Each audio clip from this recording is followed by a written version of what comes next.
Passion Nature, avec la Fédération régionale des chasseurs des Hauts-de-France.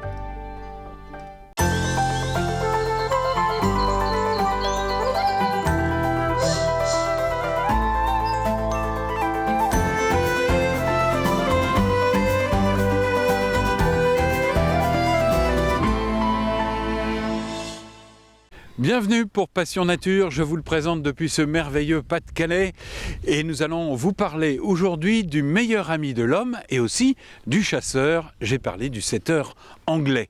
Nous verrons une compétition où l'on va juger sa capacité à arrêter le gibier.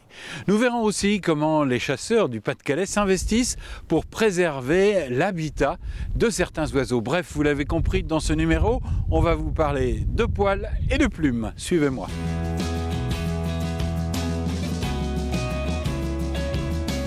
Aujourd'hui, c'est un concours britannique, donc il y a 4 races de chiens d'arrêt britanniques, le setter Gordon, le pointer, le setter irlandais et le setter anglais. Alors vous avez engagé beaucoup de chiens de votre élevage? Alors j'ai 4 chiens de mon élevage engagés et ce sont 4 setters anglais. Les chiens courent en couple, concourent en couple avec un autre chien. Donc là les juges sont en train de déterminer quel chien va courir avec quel autre chien. Et où est-ce qu'ils sont vos chiens là?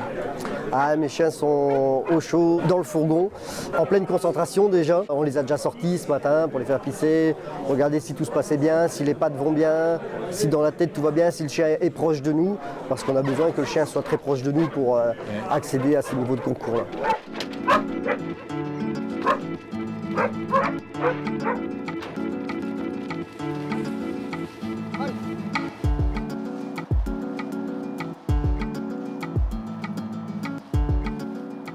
C'est un vrai temps de chien pour faire un concours. On retrouve Nicolas et Pin-Up, sa chienne setter anglais avec une très belle robe.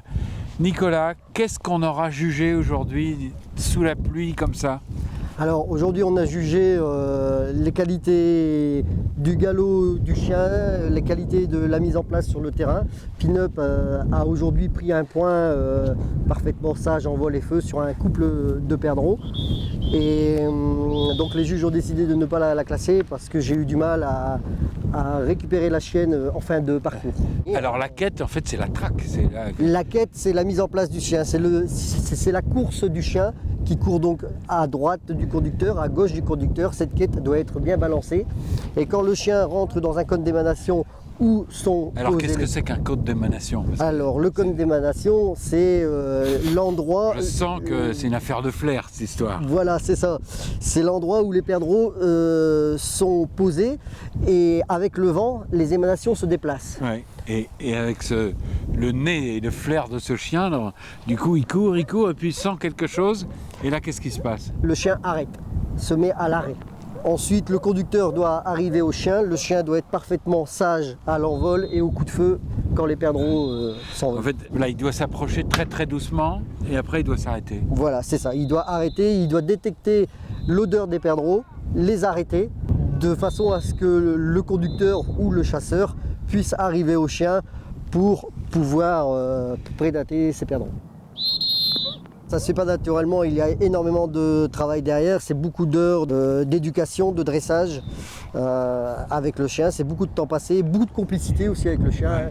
Il faut être très complice au coup de sifflet, le chien doit revenir, on peut apprendre pas mal de choses avec le sifflet, l'immobiliser, le faire revenir ou même le guider à droite ou à gauche.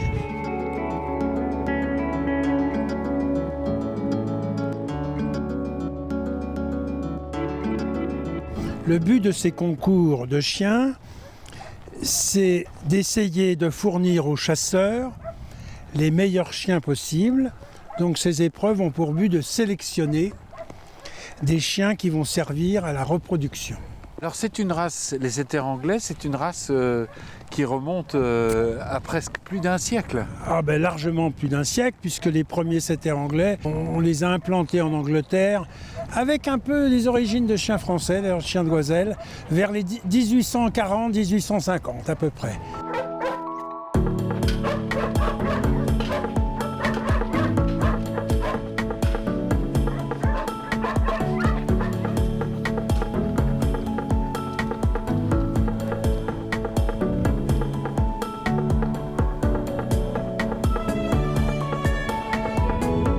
là, Nicolas, après cette compétition, on va voir ton élevage.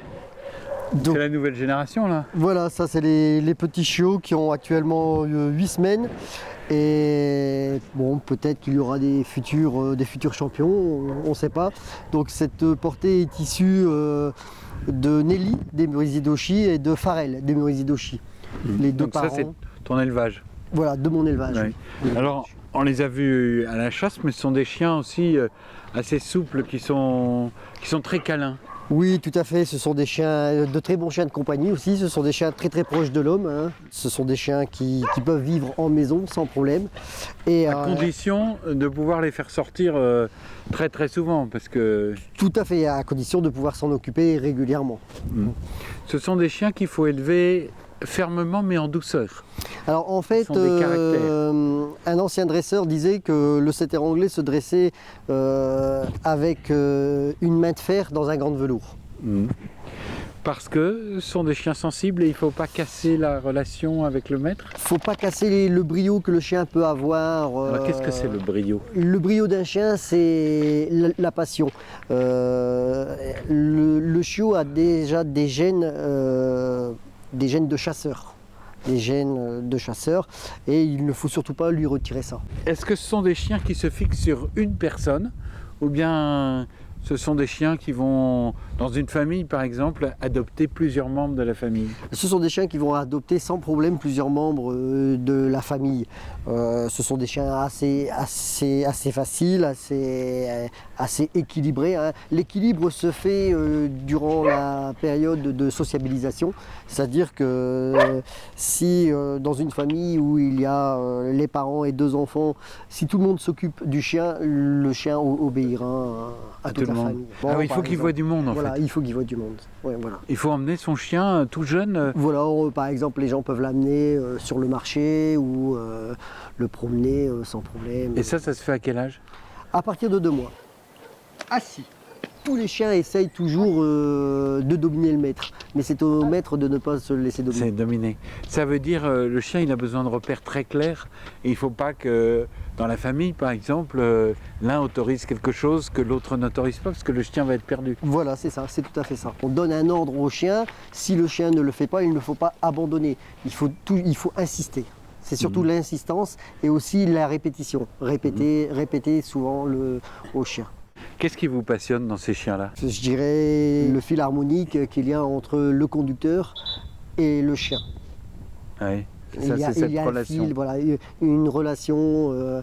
Quand je guide un chien en compétition, quand je veux l'envoyer à droite, je veux l'envoyer à gauche, qu'il m'écoute bien. Voilà, c'est beaucoup de travail, c'est beaucoup d'heures passées, c'est beaucoup de répétitions. Et au final, quand on atteint ce but, La récompense est là. voilà, Dans cette complicité intime quand même. Tout à fait, tout à fait. Ouais. Mais vous arrivez à avoir une forte complicité avec beaucoup de chiens? Parce que vous en avez pas mal. Avec tous les chiens. Voilà, et maintenant je vous propose d'aller voir comment la Fédération des chasseurs du Pas-de-Calais s'y prend pour que dans quelques années, eh bien, ces petits chiots charmants aient quelques chances de trouver des perdrix.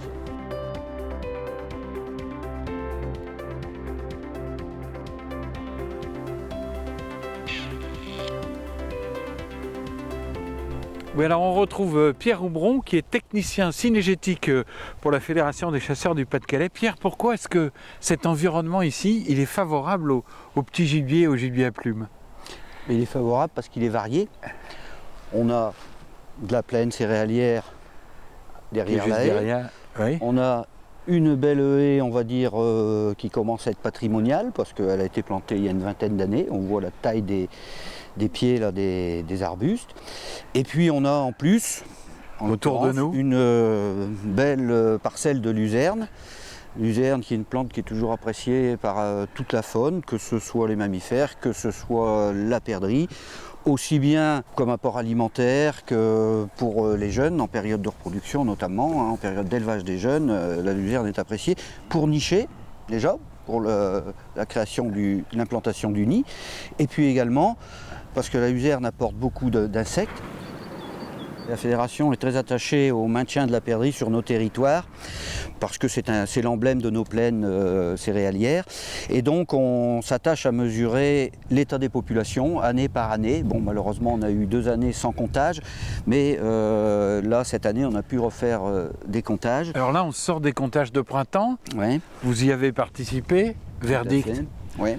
Verdict, il reste un fond quand même, hein, Un fond, ouais. et on peut espérer un beau printemps. Et alors, on peut intervenir sur l'environnement en plantant comme ça dans les champs, des haies ou des bandes de luzerne, mais ça suffit ou il faut faire d'autres choses? Quelles sont les politiques pour modifier l'habitat, pour favoriser... On peut apporter un petit plus, notamment au travers de l'agrainage, qui est toujours un apport supplémentaire, notamment pendant l'hiver. Et ça va profiter à qui, ce blé qu'on voit qui est un peu sorti? Ça profite aux perdrix, d'ailleurs on peut très certainement trouver quelques crottes à proximité qui vont attester qu'elles viennent. Ça profite aux faisans, mais ça profite aussi à toute la faune sauvage qui y vient régulièrement s'alimenter, passereaux, etc. Et derrière la perdrix, ce qu'on fait en faveur de la perdrix, on le fera aussi en faveur d'autres espèces, chassables ou protégées. Tout ce qu'on fait pour la perdrix, ça peut être utile pour les autres. Ça sera bénéfique pour les autres espèces, oui, c'est certain ça. Alors comment est-ce que se joue, Pierre, l'équilibre entre la préservation des espèces et puis les intérêts des agriculteurs qui n'ont peut-être pas envie d'avoir sur leur terre une multiplication de perdrix? La perdrix, c'est un bioindicateur des milieux en fait. On sait qu'un milieu qui est riche va être favorable à la perdrix et à d'autres espèces derrière. Il faut beaucoup de concertation et des bons rapports avec le monde agricole. Oui, c'est très important. Voilà Boris qui a réalisé l'émission et moi-même on a réalisé un miracle. Eh bien on repart sans chien alors qu'ils sont vraiment craquants, je vous l'assure. Passion Nature, c'est terminé. Oh, j'entends un faisan dans le fond. J'y vais, je vous laisse. Merci de nous avoir suivis.